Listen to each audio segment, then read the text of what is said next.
সামনেই সমুদ্র দেখা যাচ্ছে আর চারপাশটা দেখুন মনোমুগ্ধকর।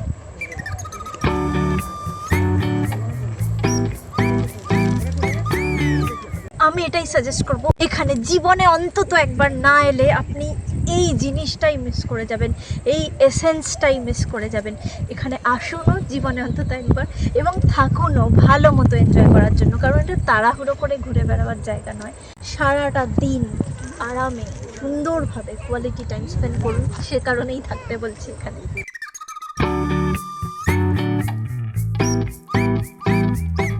ম্যানগ্রোভকে ছুঁয়ে দেখতে পাবেন।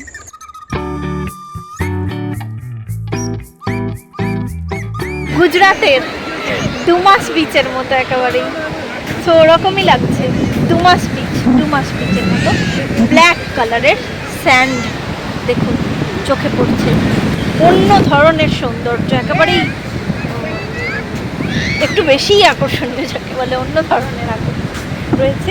এবং রয়েছে কালো বালির সৈকত, অর্থাৎ ডুমাস বিচের মতো, যেখানে বলা হয় যে আগে হিন্দু বার্নিং ঘাট ছিল, যেখানে হিন্দু শ্মশান, যেখানে আর কি দাহ করা হতো সব দেহ, এবং সেই ছাই মিশে গিয়ে ডুমাস বিচের কালার হয়ে যায় ব্ল্যাক।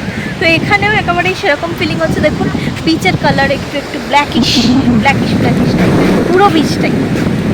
এখানে সানসেটের পর পরিবেশটা এমন হয়ে গেছে, এই সোদা বাতাস, এই কালো বালি যেন আমাকে ফিসফিস করে বলছে এবং সকলকেই যে দফা চা।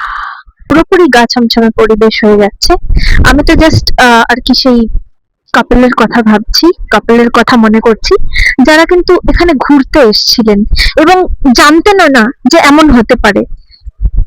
তো তারা আসে 2016 এখানে এক্সপ্লোর করতে আসেন এবং ওইভাবে তলিয়ে যান।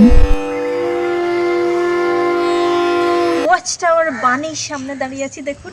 ইনফ্যাক্ট শুধু দাঁড়িয়েই না, ওয়াচ টাওয়ারের ভেতরে আমরা রয়েছি, আমরা বসবাস করছি, এখানেই স্টেইং আছে, আমরা ফার্স্ট ফ্লোরে রয়েছি।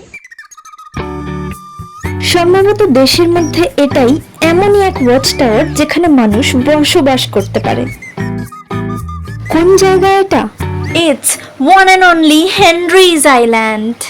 কম খরচে কম দিনে কিভাবে এক্সপ্লোর করে দেখবেন হেনরি আইল্যান্ড, সবটাই আমি আমার ভিডিওতে শেয়ার করছি। আমি Ritishree, welcome to my channel Ritishree adventurous.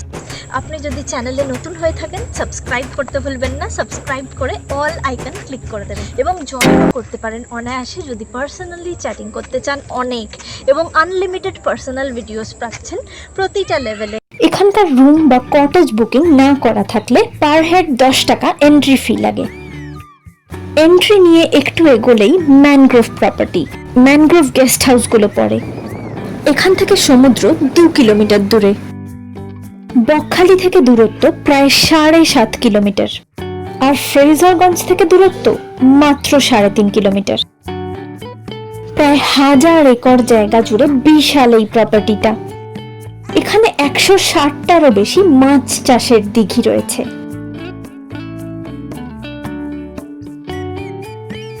অবশেষে চলেই এলাম সমুদ্রের প্রায় কাছে সুন্দরী কমপ্লেক্সের অফিসের ঠিক পাশেই ওয়াচ টাওয়ার, এখানেই থাকবো আমরা।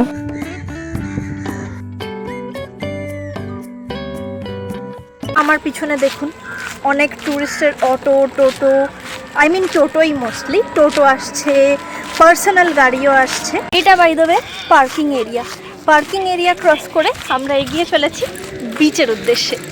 100 মিটার কংক্রিট পথ চলার পর কাঠের পোলে উঠে পড়ছি এবং এইটা কভার করে আর কি একেবারেই সমুদ্র পর্যন্ত পৌঁছে যাব। দেখুন সমুদ্রের আওয়াজও শুনতে পাচ্ছি, সেই আইকনিক পথটা যেটা সবাই ক্যাপচার করেন এখানে আসলেই।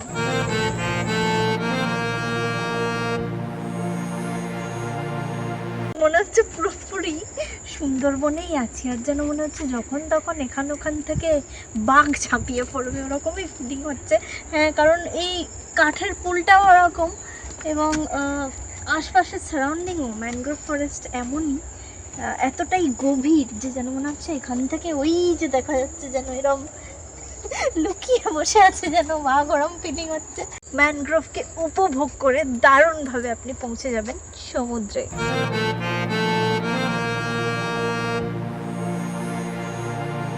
এখানে ক্লিয়ারলি লেখা রয়েছে যে সমুদ্রে কেউ নামিবেন না, অর্থাৎ এখানে নামাই বারণ চোরাবালির জন্যই, এবং সমুদ্র পথেই যাচ্ছি।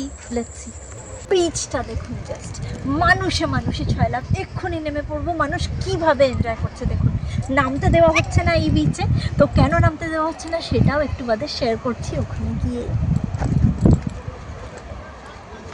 2016 অর্থাৎ আজ থেকে 10 বছর আগে এক দম্পতি তার সন্তান সহ এখানে এই বিচে আসেন এবং তারা এখানে এই বিচে নামেন সমুদ্র স্নানের জন্য বা কিছুর জন্য। তারা নামেন এনজয় করার জন্য, এবং তাদেরকে আর খুঁজেই পাওয়া যায় না। জোয়ারের জলে নাকি তারা তলিয়ে যান, এবং তাদের বডি পাওয়া গেছে অন্তত অনেক দিন বাদে। তাদের বডি পাওয়া গেছে 3-4 দিন বাদে তাদের বডি পাওয়া গেছে। সেই থেকে এখানে নামতেই দেওয়া হয় না।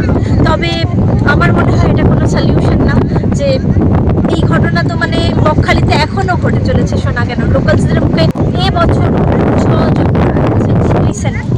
তাই এগুলো করেও কিন্তু মৃত্যু আটকানো যাচ্ছে না। তাই আমার মনে হয় না যে এইভাবে মানুষকে আটকানো উচিত বিচে নামা। এখানেই ছিল আগের ওয়াচ টাওয়ারটা, যা প্রবল ঘূর্ণিঝড়ে সম্পূর্ণভাবে ধ্বংস হয়ে যায়। তারপর নতুন ওয়াচ টাওয়ার যেখানে তৈরি হয়েছে সেখানেই আমরা রয়েছি।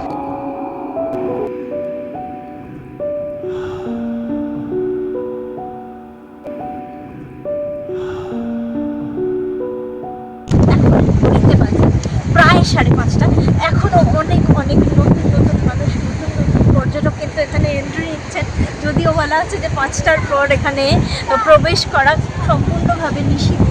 বাংলার বেশ কয়েকটা নির্জন সি বিচে আমি করে দেখেছি অ্যাডভেঞ্চারাস সি বাথিং ব্লগ, সেরকমই একটা লিঙ্ক আমি। ওখানে দেখাই যাচ্ছে ওই ছাউনির তলায় গার্ড দিচ্ছেন সিকিউরিটি পারপাসে, প্রোটেকশন পারপাসে। ওখানে ওনারা গার্ড দিচ্ছেন যাতে কেউ না নামতে পারে এই সি বিচে। আর বলা হচ্ছে বারংবার যে চোরাবালি, চোরা স্রোত এখানে প্রচুর, বকখালি সি বিচের মতনই। এখানে যখন এত কিছু প্রোটেকশনের ব্যবস্থা করা আছে, দেখতেই পাচ্ছেন মানুষজন একদম এই পর্যন্ত এসেছেন এনজয় করার জন্য, কিন্তু ইচ্ছা হলেও নামতে পারছেন না। পুরীর ব্লু ফ্ল্যাগ সি বিচে যেমন আছে যে হ্যাঁ মানুষ কিছুটা পর্যন্ত যেতেই পারবেন, অর্থাৎ দড়ি দিয়ে বাঁধা রয়েছে, দড়ি দিয়ে পুরোপুরি গার্ড করে দেওয়া হয়েছে যে এই পোর্শনের পরে আর যাওয়া যাবে না। তো সেফটি সিকিউরিটির জন্য ওটা অনায়াসে করা যায় পর্যটকদের জন্য। যখন পর্যটক এত এত ইন্টারেস্ট নিয়ে এখানে আসছেন, এত সুন্দর একটা অপূর্ব সৌন্দর্য উপভোগ করছেন, তখন এই জিনিসটাও করতে দেওয়া যায়। বিকজ সমুদ্র is always popular for sea bathing. অথরিটির একটু এই ব্যাপারটা ভাবা দরকার, অ্যাটলিস্ট পর্যটকদের জন্য, যারা এত সুন্দর দর্শন করতে আসছেন, এত কিছু করছেন, এখানে স্টেও করছেন অনেকে আশপাশে, যেমন ধরুন ম্যানগ্রোভ সুন্দরী, তো তাদের জন্য অন্তত একটু ভাবা দরকার। সন্ধে হয়ে আসছে এবং আমরা আমাদের ওয়াচ টাওয়ারের দিকে ফিরে যাচ্ছি আস্তে আস্তে। সুন্দরী guest complex with bathroom review, double bedded bathroom review. দেখুন সুন্দরী কমপ্লেক্স কত সুন্দর লাগছে এখান থেকে। কোথায় থাকলে হেনরি আইল্যান্ডকে দারুণভাবে উপভোগ করতে পারবেন তা নিয়ে বলেছি আমি আমার হেনরি আইল্যান্ড হোটেল ভিডিওতে। সঙ্গে থাকুন।